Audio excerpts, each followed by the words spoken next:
Contacts are so dry. Why does this happen? Welcome and thanks for joining me. This is the second edition of my Automobilista 2 tour of Brazil, where I take you around and show you some cars and tracks that you may not be familiar with. My philosophy when it comes to great sim content is waste not, want not, and I hate seeing good fun left unhad. Let's get into it.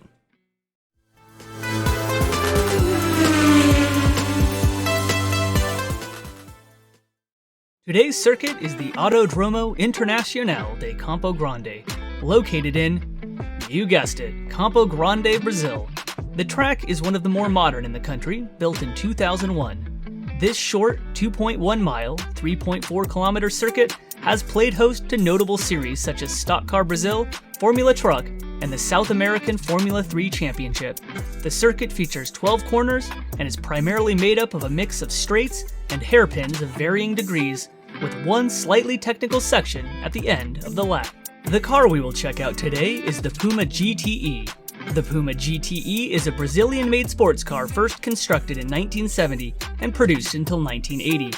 This rear-wheel drive car produces 130 horsepower from a 1.6-liter Boxer flat 4 engine and is paired with an H-pattern gearbox.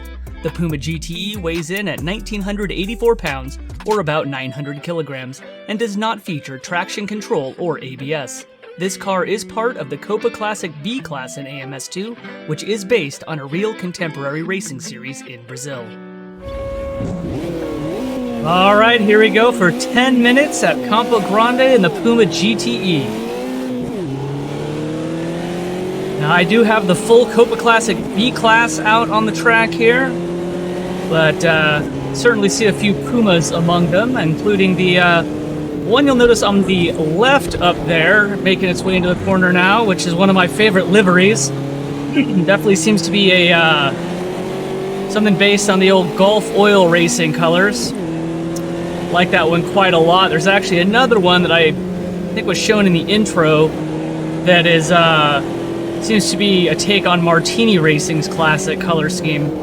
That's a really cool one as well. But overall, this is definitely my favorite car in the class. It's a rear-wheel drive, one of two in the class, which, you know, I find suits my driving style a bit better. Coming into one of the tighter radius hairpins on the track here, which this circuit is basically made up of straights and hairpins.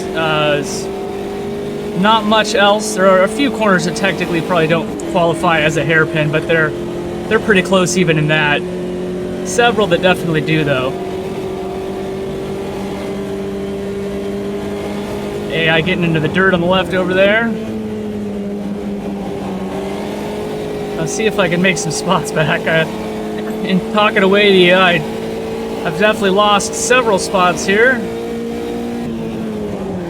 Let's see if we just jam it up the inside. That'll do for one.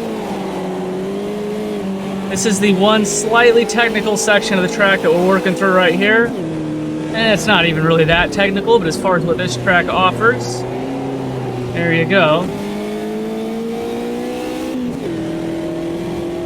Which is not to say the track is in any way boring, not at all, especially with these cars. Provides for some good racing, got a good mixture of faster, or slower I should say, and medium speed corners. Nothing too fast, but enough to where you got to think before you hit several of these. Make sure you're getting slowed down enough. It's easy to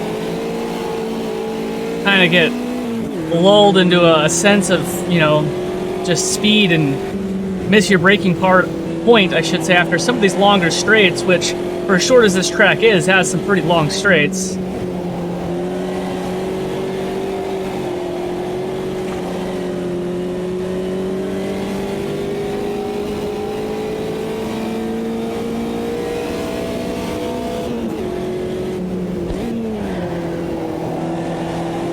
Slide it through that turn a little bit.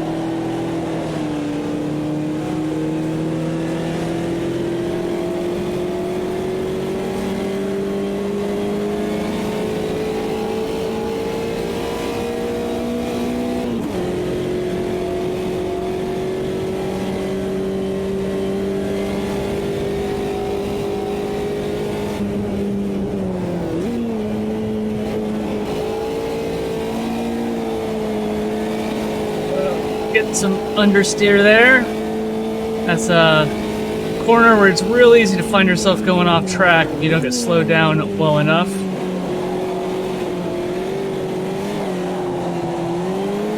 Cut the corner there a bit, but the AI always do as well, so all is fair.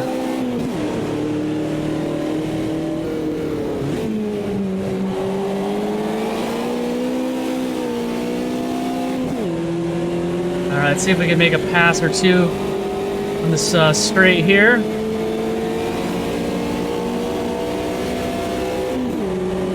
There we go.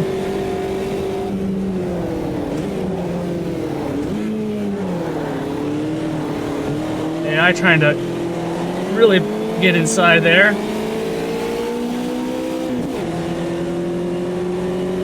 Alright, I'm able to keep them out.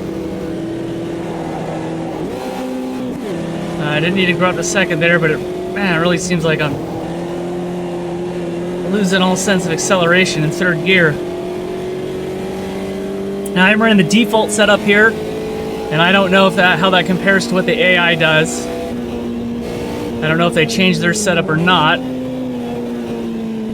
So they may have some sort of advantage over me. Also, I did not in any way calculate my fuel for this. Definitely something that was neglected here, so they may have some advantages. Not the least of which being more driving skill programmed into their little computer brains, but that's alright, I'm used to that. But I'm running the difficulty here, AI difficulty on 95 and the AI aggression on 100, so I don't know if they would change their setup per track at that AI setting.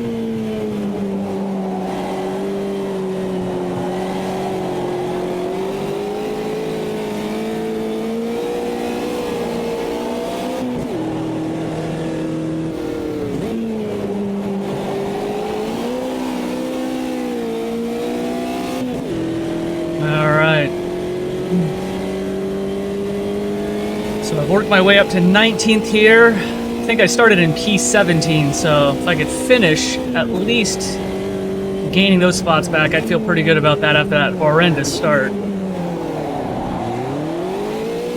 Drifted through that corner. Oh, sorry, made some contact there with the 100 car.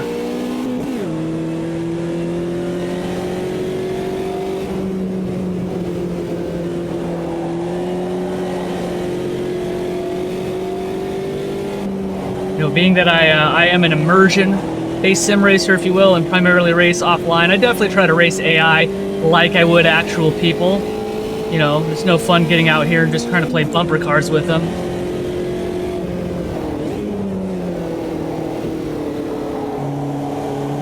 You know, I do occasionally race online with actual human beings, and, you know, it's much easier to make that switch when you already treat AI like they're real people on the track as far as the etiquette you display.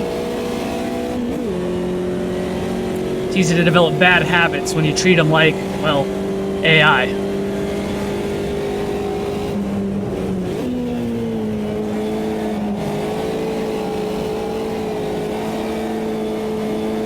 Alright, holding P18 now. One spot to go to get back to my starting position. That will be my goal here. Got another Puma. Has that P17.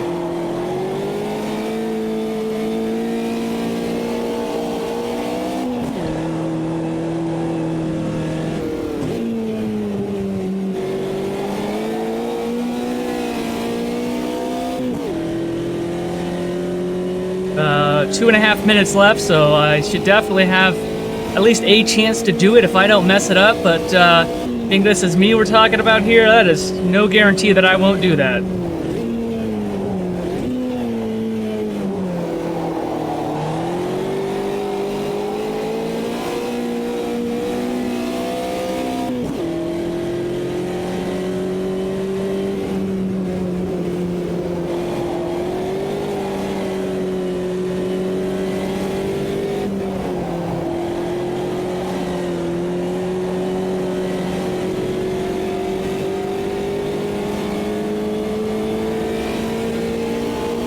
See if we can get him here. dive bomb a little bit, but hopefully they see me coming. There we go. Oh, I don't have any acceleration though. If I can't, they're gonna get past me here, I think. Oh, I might have been able to get in front of them just enough to stay in front. All right, I did not think I was gonna have that position there.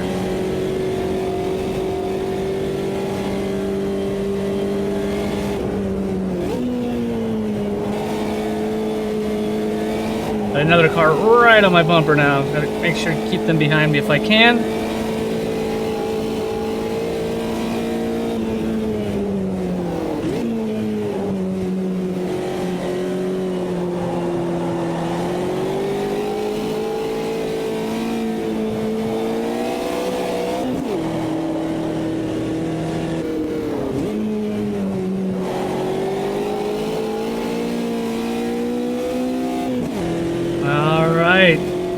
So I seem pretty well embedded in P17 now, as long as I don't make any major mistakes. Could have about, this should be the last lap, from what I can see here. That is one of the great things about these cars here on a track like this. They don't get too spread out, so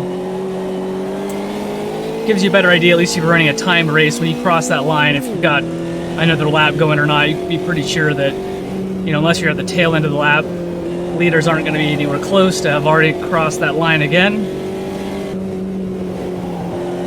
Means I have only one more chance here of any sort if I'm going to better my starting position, and I'm not going to bet money on getting that done.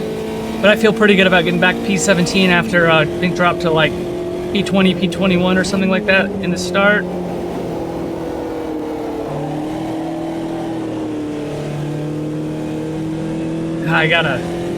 I would really need to adjust my gearing for that corner. It's so slow coming out of it.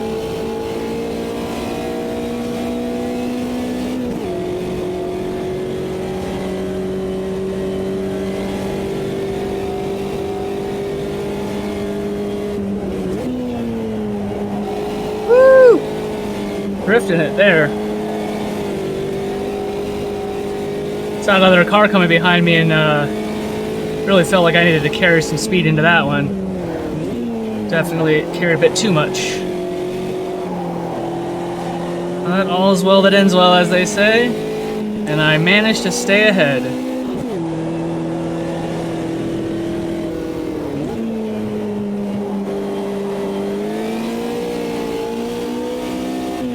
Alright, so it looks like I will finish in P17, which was my starting position, so I always got to feel at least not bad about doing that.